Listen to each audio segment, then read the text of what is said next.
Yes, dear friends, especially our guest of honor, Mr. Rashid Sheikh, whom I had the pleasure of meeting in Riyadh, and my friend, Mr. Nasir Mujawir, who is from Atlanta, a great IT technologist and a passionate believer in using technology for education. And he's been pioneering a lot of help for young men by providing them with free technical education. And then we also have Mr. Kodan Ram Reddy. I hope he's here. He's the newly elected MLC. And I know him for a long time as a passionate educationist, a former professor, and also a great social worker. Besides that, we also have great luminaries with us. I see Dr. Shanta Sinha here. Shanta has been a fantastic friend, a very lovable person who has been passionate about helping, lots of girls and women, especially, and she stands for the protection of children's rights and runs a organization called the Mamidi Venkatgiri Foundation, which is doing human work in Bihar and Andhra Pradesh and Telangana and other places. So I do see many other excellent folks here. So let me thank you all for joining us.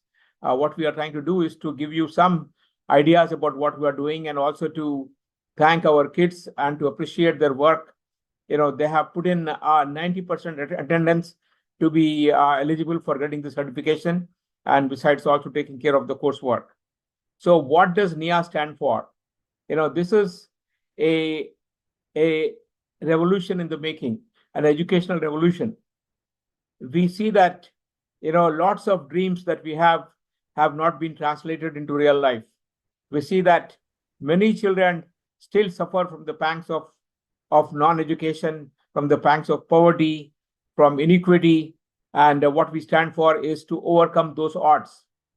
So the issues that we face in education are inaccessibility. Poor kids are unable to access good quality education. The pandemic saw how millions of kids, hundreds of millions of kids were unable to take any education because they were not able to afford online education learning. So this is inaccessibility.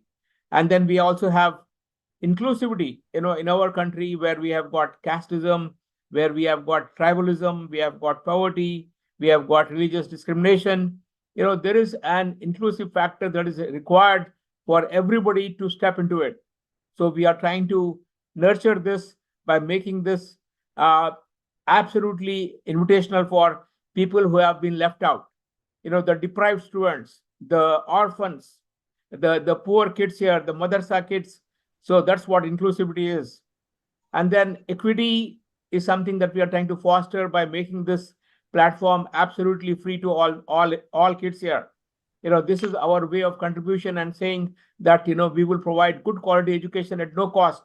So let the barrier of money not be an obstacle to good learning. And then the most important thing is teachers training. In all our work, we try to focus on building great teachers' capability. This is a high requirement for improving the capability of education.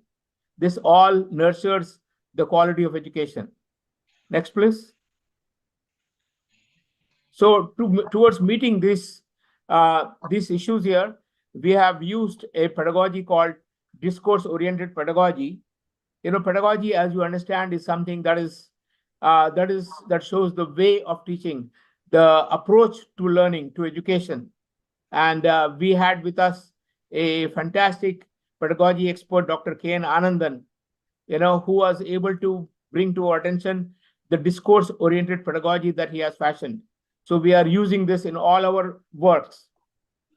And then we have built up our own model of learning, which is called a blended learning, which combines education that is taught online by teachers and education that is imbibed, absorbed by students in a classroom. So combining classroom learning with online education is our blended learning model. And then we have got the other stuff here. Let's go. Next one, please. So our innovative model includes the pedagogy, which is a replacement for the rote memorization. It incorporates technology, which is Google Meet and Google Classroom technologies. We find this to be very helpful.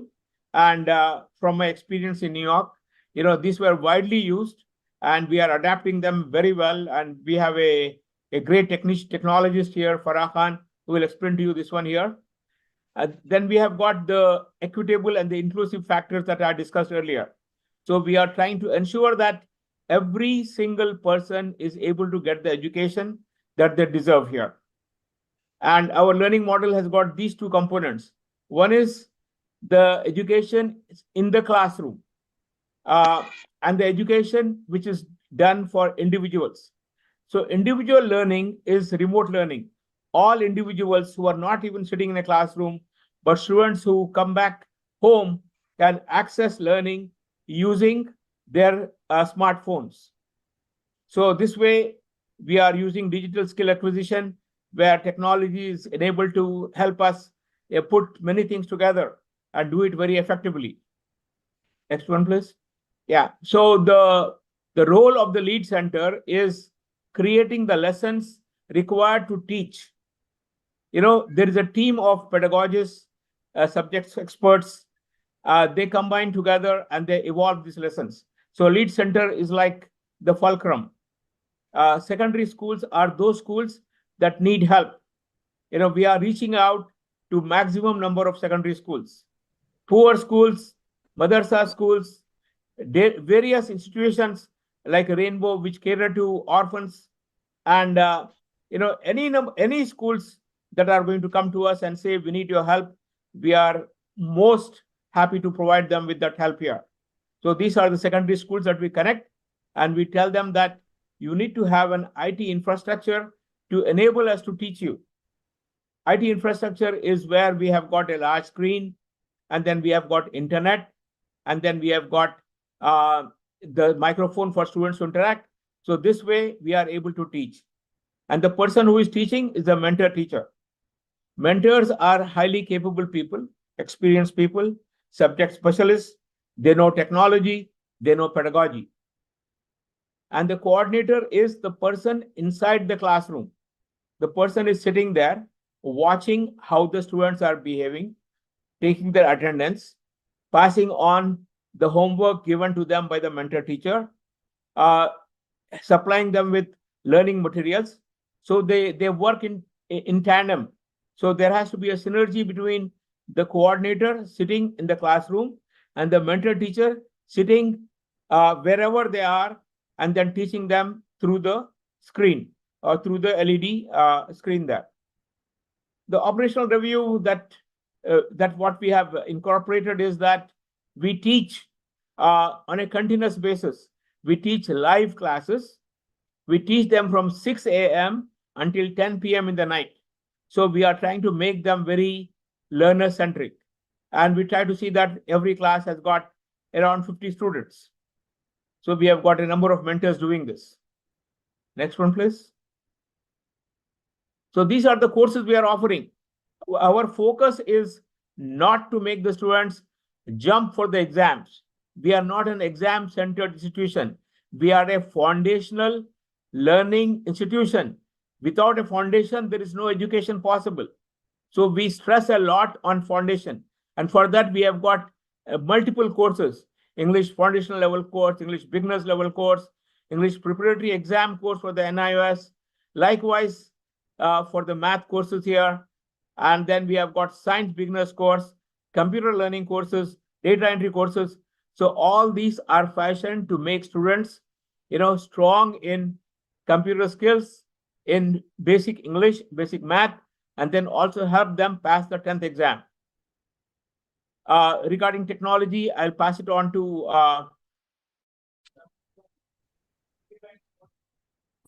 yes, sir. Our instructor, Ms. Farah Khan, who can explain to you on this. Farah, please go ahead. Bringing